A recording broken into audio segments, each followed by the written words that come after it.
Bhagavate Om Namo Bhagavate Vasudevaya. Om Namo Bhagavate Vasudevaya. Hare Krishna, dear devotees, thank you for joining today.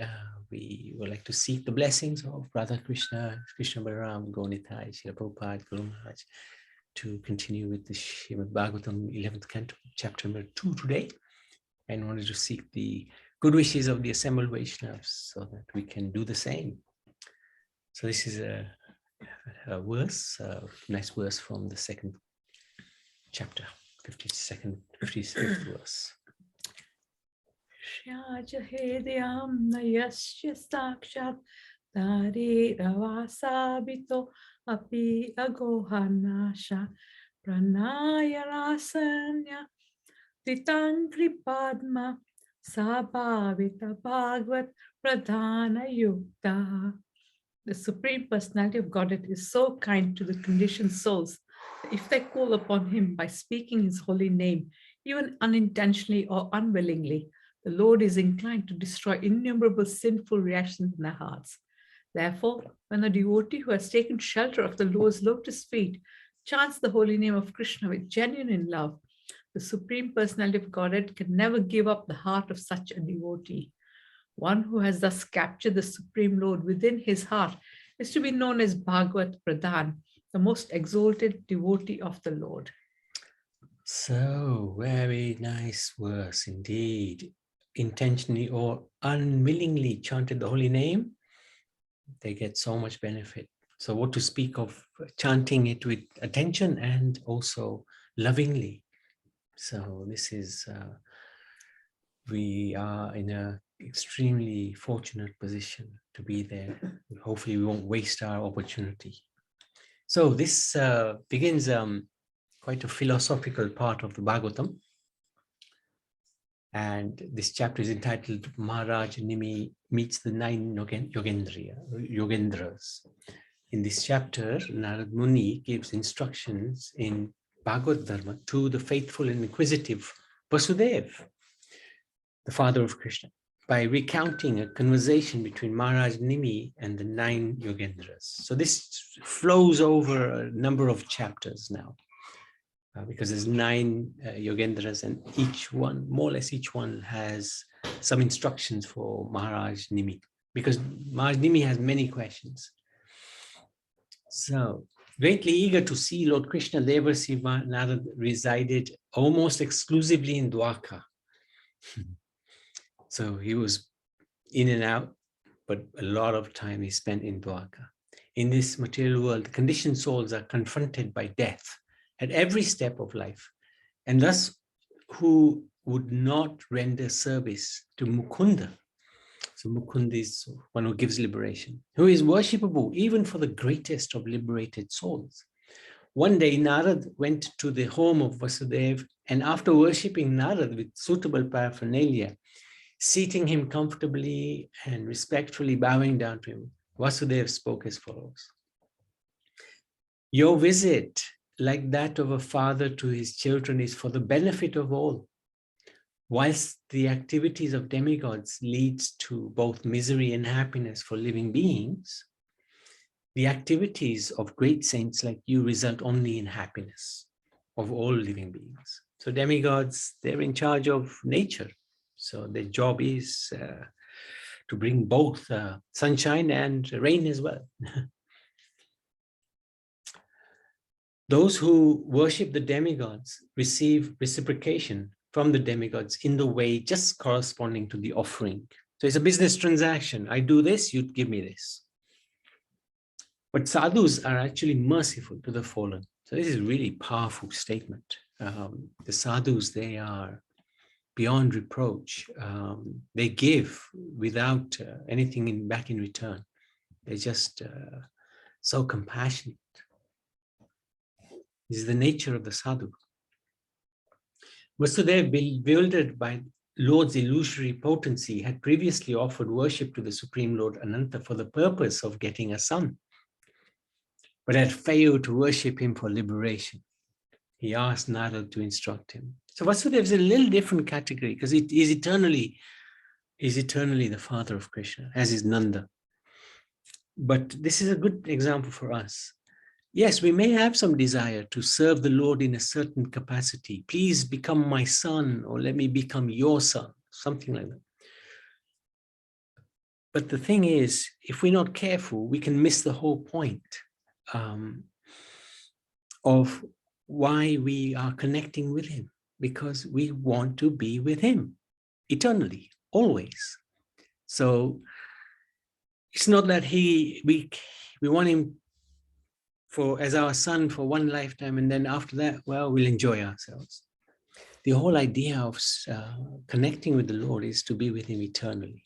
So this point about he had failed to worship him for liberation, it's an important point. So whilst we're doing our seva, we shouldn't forget why we're doing that seva, right? Is to please the Supreme Lord, is to connect with the Supreme Lord, is to be with the Supreme Lord, somehow or other. Narad praised Vasudeva for his inquiries, which made Narad remember the Lord, whose devotional service is so potent. So the Lord's devotional service is now glorified. Simply by hearing about transcendental service, by chanting its glories in response, by meditating on it, by respectfully and faithfully accepting it, or by praising the devotional service of others, even persons who hate the demigods and all the other living entities can be immediately purified. And the performance of bhakti can purify the entire universe. I remember I went to a school recently, and one girl asked such an amazing question. Something like, what would you consider to be the most important part of the teachings? And it got me thinking. And because it was the circumstance of the class, I replied in a way that they could understand it, that we shouldn't do harm to anybody by words, by our thoughts, our actions. So we shouldn't do harm to anybody. And actually, by speaking that, I learned more than they did, because I had to sort of internalize that and try to put it into practice as well. So anyway, very interesting. When somebody asks a question, it's actually for the benefit of everyone, including the person who answers. So then, Devarshi Narad, he relates ancient history to Vasudeva. He related the history of the conversation between 9 Yogendras, who were the sons of Lord Rishabdev. So he had 100 sons. One was Bharat, 9 were these Yogendras, and the rest were mainly, they were split between householders and Kshatriyas, weren't they? Something like that. Anyway. And Nimi, the king of Videha, Swayambhu Manu's son was Priyavrat. His son was Agnidha, whose son was Nabi. Lord Rishabdev incarnated as the son of Nabi. The oldest of Rishabdev's 100 sons was Bharat, an exalted devotee of Narayan, by whose name this earth, previously named Ajanab Prash, became famous as Bharatvarsh. Bharat rejected this material world, leaving his beautiful wife and family. He worshipped Lord Hari, and by severe austerities attained the Lord, abode of the Lord, after 3 lifetimes. So, here we go. 81 of the sons of Rishabdev became twice-born Brahmins and helped initiate the Vedic path of fruitive sacrifices, karma kand. 9 other sons took on the duty of Kshatriya. So out of the 100, 1 was Bharat, 81 was Brahmins, 9 became Kshatriyas, and they became rulers of the 9 dweeps, comprising Bharatvarsh. And then the remaining 9 sons of Rishabdev were widely known as Navyogendras and were greatly fortunate sages who worked rigorously to spread knowledge of the absolute truth. They wandered about freely throughout the universe without impediment and were very well versed in spiritual science. Their names were Kavi Avir Antiriksha Prabhuta Pipalayana Avir Hotra Durmila Jamasa and Karabhajana. They were direct associates of the Supreme Personality of Madhusudan. So once in Ajannaba, the former name of earth, they came upon the sacrificial performance of the great soul, Maharaj Nimi, which was being carried out under the direction of elevated sages. Seeing those pure devotees of the Lord, everyone present, so that is the performer of the sacrifice, the Brahmins, and the fire as well, stood in respect. Nimi understood that the 9 sages were exalted devotees of the Lord. Therefore, he offered them suitable seating places and worshipped them in a proper way, just as one would worship the Lord. Overwhelmed by transcendental joy, the king humbly bowed his head and then proceeded to question the 9 sages.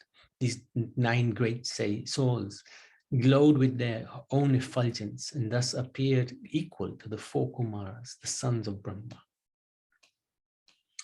So very elevated souls.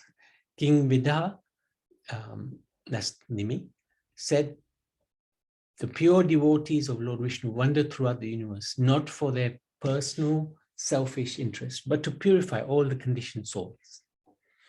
The human body can be lost at any moment, but it is still a very rare attainment.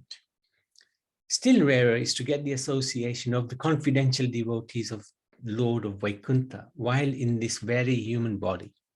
The association of such saintly persons, even for a fraction of a second, bestows all benefits on a living being. Therefore, I ask you to kindly tell us what the supreme goal is, supreme good is. After all, even half a moment's association with pure devotees is a priceless treasure for anyone. How does one engage in the devotional service of the Supreme Lord? When a living entity offers loving service to the Supreme Lord, the Lord is immediately satisfied, and in return, he will give even his own self.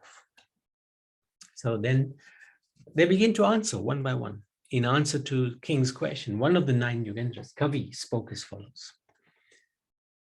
Those means of advancement which are described by the personality of Godhead himself and which enable even foolish persons easily to achieve perfection, perfect self-realization, are called Bhagavad Dharma. And this is what we are actually studying, the Bhagavad Dharma.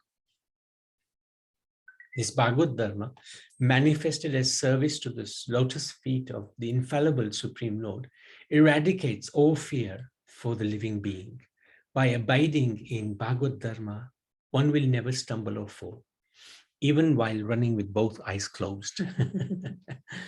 Most of us are running with both eyes closed, but unfortunately, we might not be within this Bhagavad Dharma. Whatever one does with his body, mind, words, intelligence, consciousness, senses, and natural proclivities should be all offered to Lord Narayan. So this is really a very good point, that whatever we do, we offer it to the Lord. Living entities averse to the Lord's lotus feet come under the control of the Lord's illusory energy, Maya, and they forget the Lord's identity and are trapped by the illusion of identifying with the temporary body. So that's what we've done. We've identified with this body. We've forgotten the identity of ourselves and the Lord. And now we're under the control of Maya. Under the sway of material attraction, they become greatly fearful. I might lose all my money, might lose my family, might lose myself. I will die one day. So the fear is very real. Thus, the best thing for them is to surrender their very life energy to a qualified guru and execute worship of the Supreme Lord, the absolute control of Maya, with pure devotion. Just as by eating, one gradually appeases his hunger and with every bite feels more,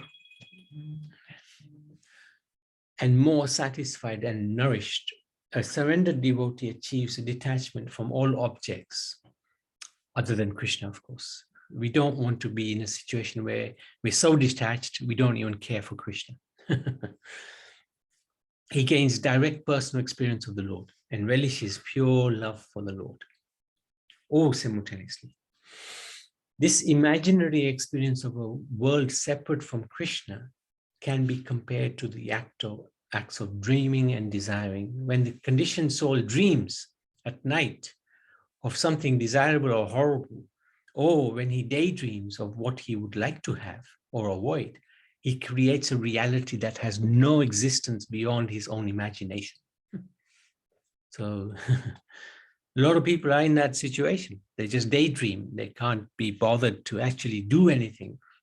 So they daydream, oh, I'm a hero or I'm very wealthy, but actually it's just imagination. The tendency of the mind is to accept, reject various activities based on sense gratification. Therefore, an intelligent person should control the mind, restricting it from the illusion of seeing things separate from Krishna. And when the mind is thus controlled, he will experience actual fearlessness. So this is the, if we're connected with the Supreme Lord, there's nothing to fear, because we're under his control, under his protection. So great place to be if we can be there. So this was the answer to the question about the supreme good, and the answer is amazing answer it gives. The Kavi has given an amazing answer. So then Maharaj Nimish inquires further, please tell me in greater detail about the devotees of the Supreme Lord, because there was a little mention about the Guru, taking shelter of the Guru. What are the natural symptoms by which I can distinguish between the most advanced devotees, those on the middle level, and those who are neophytes? What are the typical religious activities of a Vaishnava? How does he speak?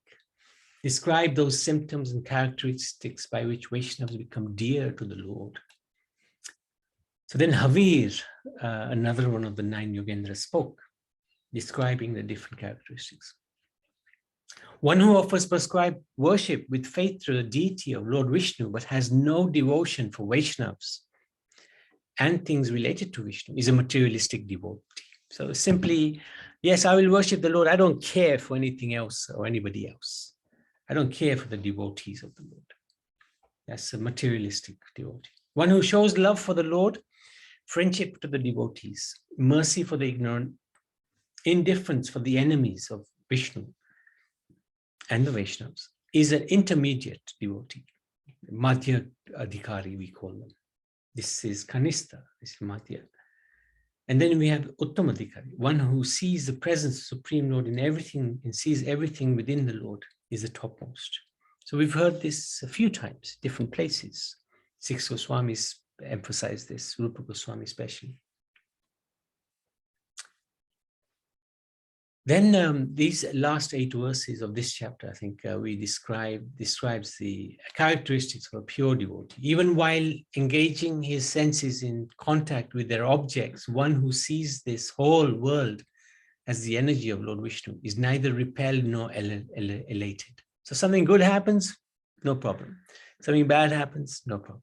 There's neither elevation or disturbance to that person. A person who is not bewildered by the inevitable miseries of material existence and who remains aloof from them simply by remembering the Lord is to be considered Bhagavad Pradhan. Of course, there is the person in the mode of ignorance is similarly not necessarily bewildered or is indifferent to material existence, but because of ignorance.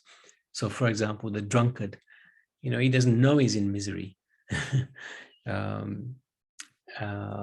that's due to ignorance. But the pure devotee, he understands, yes, this world is full of miseries, but I have no connection with this world because I'm connected to the Supreme. One who takes exclusive shelter of the Supreme Lord Vasudeva becomes free from fruitive activities which are based on material lust. So fruitive activities is where we do something for some purpose, for getting something back in return. And the nature of the pure devotee is he's not interested. He just want to serve the Supreme Lord.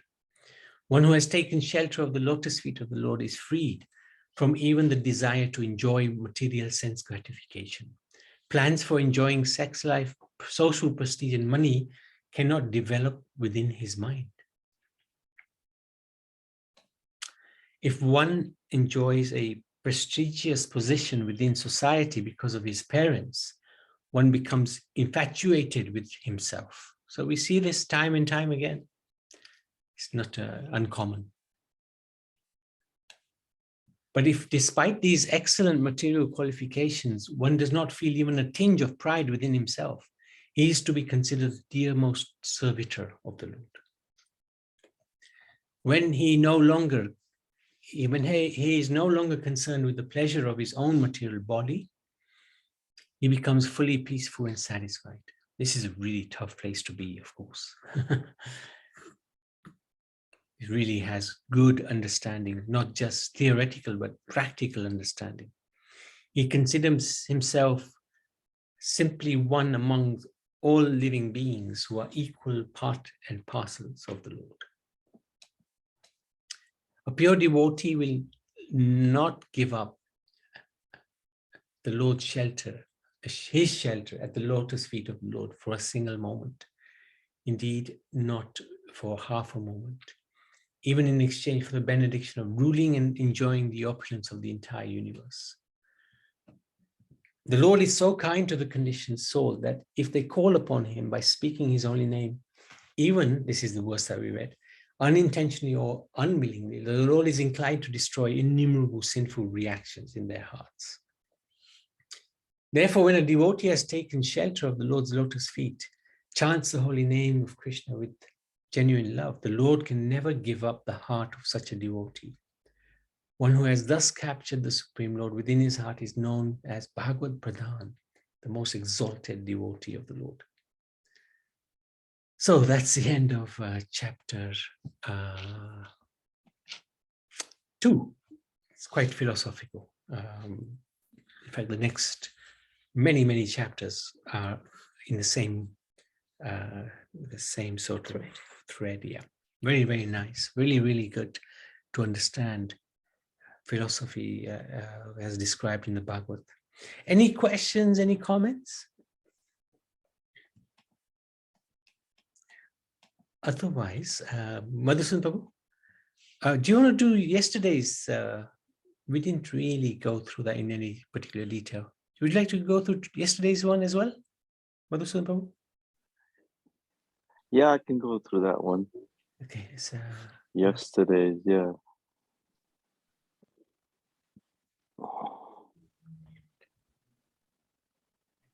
there you go. I think yesterday's was quite interesting, quite humorous in a way, but because of all the people they picked on Jambavati's son, Samba, and they dressed him up as a woman, and then they took him to this place, in the holy place, and then obviously it was the Vaishnavas were a bit disappointed in their behavior, you know. So yeah, Canto 11, so Srimad Bhagavatam ki jai, Prabhupada ki jai, Guru Maharaj ki jai, jai. So Canto 11, chapter 1, then it's amazing to learn that even within the Yadu dynasty, Krishna's family, there were some who were puffed up and inimical towards Krishna, even though some of them were close associates and demigods who were requested by Krishna to take part in his pastimes. So Krishna had, obviously said, I'll be appearing on the earth upon the request of Bhumi Devi and Kansa's atrocities, and to deal with the miscreants and perform his pastime. So lot of the demigods and close associates, the eternal associates, also appear as and they were all in the Yadu dynasty, or sometimes called the Vrishnis and the Yadus and Yadavas, and so.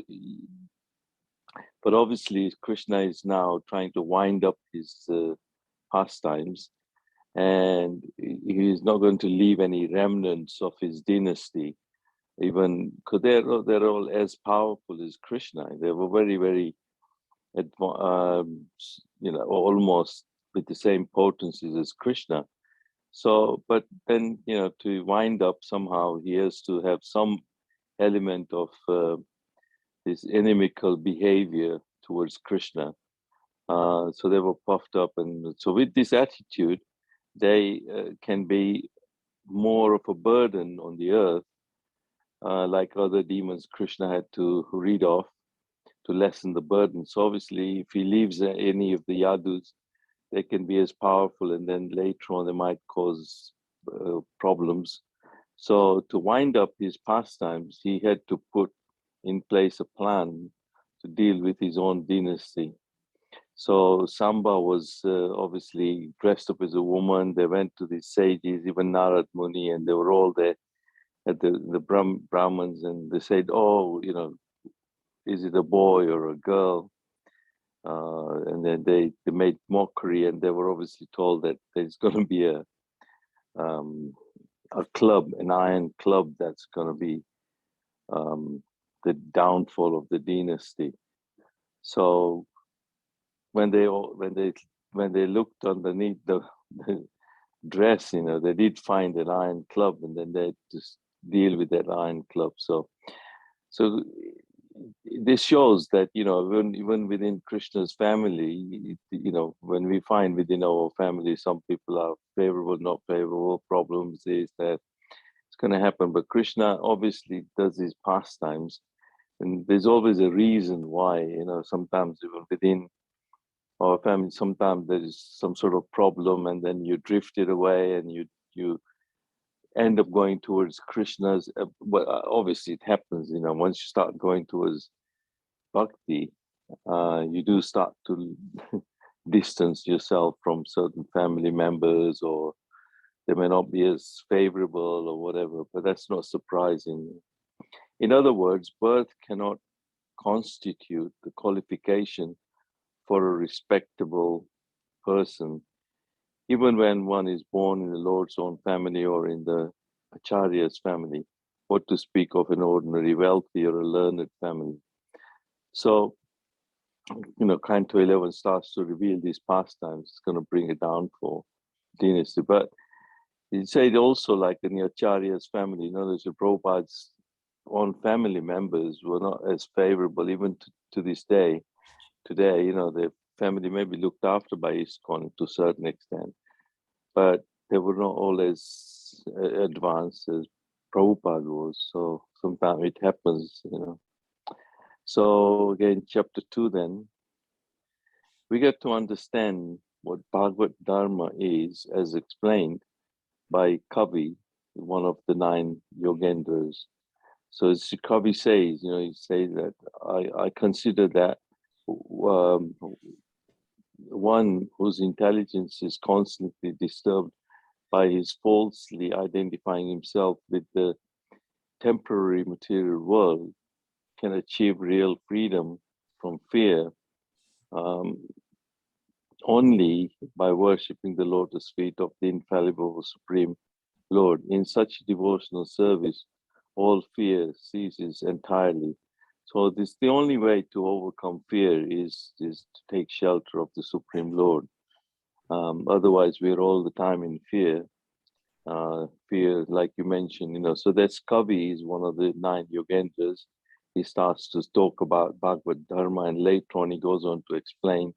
And then later on he says, O King, one who accepts this process of devotional service to the Supreme Personality of Godhead will never blunder on his path in this world, even while running with eyes closed. So like you were saying, we do run around with like robots for half the time, even though our eyes are open. But even if our eyes were closed and we are on the path of bhakti, you never fall down or there be blunder. In the purport, then, in Bhagavad Gita, also later on, Kavi does explain that this process of bhakti is very joyful, actually, as confirmed in the Bhagavad Gita. That the Lord states, pratyakya vagamam dharmasya sushukam kartum avyayam. The process of devotional service to the Supreme Personality of Godhead is eternal, and it is very joyfully and naturally performed. So we should try and remember this part, because bhakti is meant to be very joyful. It's, we're discussing philosophy, we listen to kirtans, Lord Chaitanya has given this process for our Kali Yuga, and Prabhupada is enhances. We've had prasad, we had beautiful things to see, lovely pictures of Krishna, and so it's actually a joyful process. In Bhagavad Gita, Krishna does say this part is Krishna. This is supposed to be joyfully performed, not miserable devotees. No, we're not going to attract anyone to ourselves or to Krishna if we are miserable. We have to take note of the distinction between the three kinds of devotees as described by Sri Havir to King Nami. So as you were mentioned, Kanista Dikari, Uttama Dikari, Madhyama Dikari devotees. So we have to, keep on progressing ourselves. Not that we're all Uttama Dikari Asanyam, but we're working towards it. But when we listen to Karuna Bandha singing the bhajans, Narottam Das Thakur, and how humble they are, and yet they're seeing Krishna everywhere, they're praying in such a way. So with this process, we'll hopefully get there someday. Hare Krishna. Thank you so much. Anybody else? Any questions? Any comments?